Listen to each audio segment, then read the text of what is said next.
ఇల్లు కట్టి చూడు పెళ్లి చేసి చూడు అని పెద్దలు అంటారు. ఆడబిడ్డ పెళ్లి చేయాలన్నా సొంతిల్లు కట్టుకోవాలన్నా పేద మధ్యతరగతి కుటుంబాలకు అదో జీవిత కాలం కల.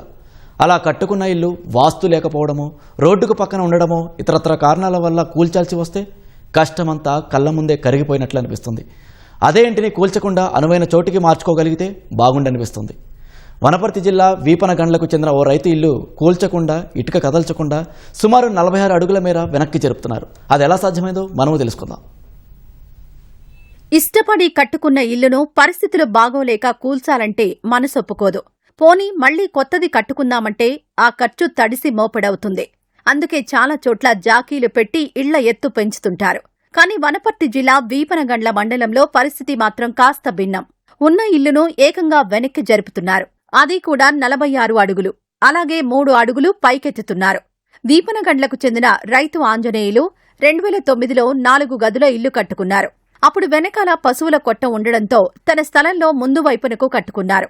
కాలక్రమేణా రోడ్డు వెడల్పు కావడం, వాస్తు లేకపోవడంతో ఇప్పుడు ఇల్లును వెనక్కి జరుపుతున్నట్లు వెల్లడించారు.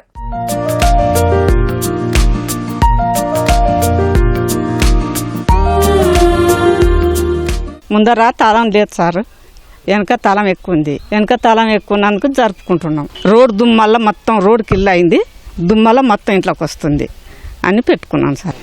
ఏదైనా కార్యం అయినా పంచం చేసుకున్నా ఇబ్బంది ఉందని వేసుకున్నాం సార్. కొత్త ఇల్లు అయితే దృఢత్వం, జీవిత కాలంపై నమ్మకం ఉంటుంది. అదే పాత ఇల్లు జరపాలంటే ఎన్నో అనుమానాలుంటాయి. ఇంటి సామర్థ్యం, జరుపుతుంటే పగుళ్లు, చీలికలు వస్తే పరిస్థితి ఏంటనే సందేహాలుంటాయి. సంబంధిత సంస్థతో మాట్లాడి అన్ని సందేహాలు నివృత్తి చేసుకున్న తర్వాతే ముందుకెళ్తున్నట్లు ఆంజనేయులు వివరించారు.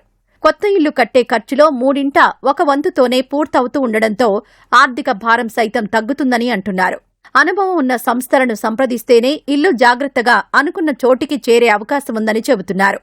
ల్యాబ్ పరీక్ష, ఇంటి ఫిట్నెస్ కోసం ల్యాబ్ టెస్ట్ చేయించిండ్రు. ఫిట్నెస్ సానుకూలంగా 70 years వస్తుంది అన్నందుకు దీన్ని మూవ్ చేస్తున్నాము జరపాలని. అంతేకాకుండా ఇప్పుడు దీనికి వాళ్ళ ఎస్టిమేషన్ ప్రకారంగా 46 అడుగులు వెనక్కి జరపాలి, ఒక 3 అడుగులు హైటు పెంచాలి.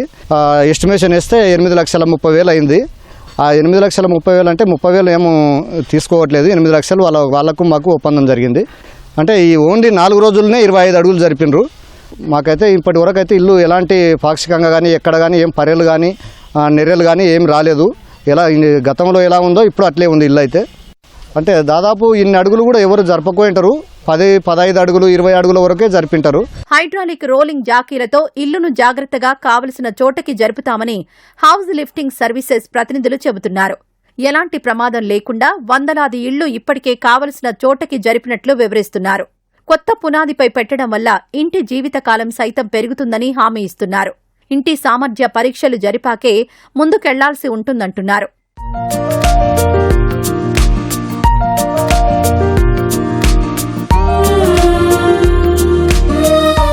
ఈ వర్క్ చేసేటప్పుడు గవర్నమెంట్ అనుమతులు కంపల్సరీ.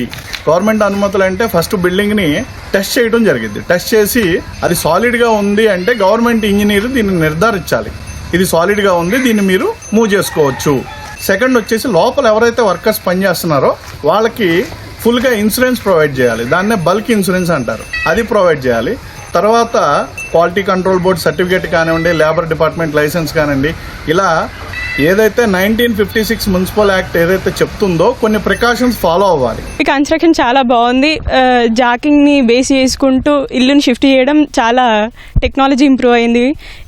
ఈ టెక్నాలజీ నేను ఇంతకుముందుకు అమెరికాలో చూసిన, బట్ హైడ్రోలైటిక్ జాక్స్ని యూజ్ చేసి ఇంత మంచి ఇంప్రూవ్మెంట్ వస్తుంది మన విలేజెస్ దగ్గరికి కూడా. అందరు వినడమే ఇట్లా ఇల్లు ఒక ప్లేస్ నుంచి ఇంకొక ప్లేస్కి మారుస్తారు అని, బట్ నేను ఫస్ట్ టైం చూసిన ఇలా ఇల్లు మార్పించుకోవాలి ఒక ప్లేస్ నుంచి ఒక ప్లేస్ కంటే. ఇట్లా ఈ టెక్నాలజీ మంచిగా యూజ్ అవుతుంది.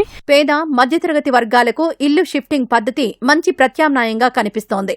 ఈ పద్ధతితో కష్టపడి కట్టుకున్న ఇంటి సెంటిమెంట్ను కాపాడుతూ వాస్తు స్థల దోషాలు తొలగించవచ్చని అభిప్రాయపడుతున్నారు.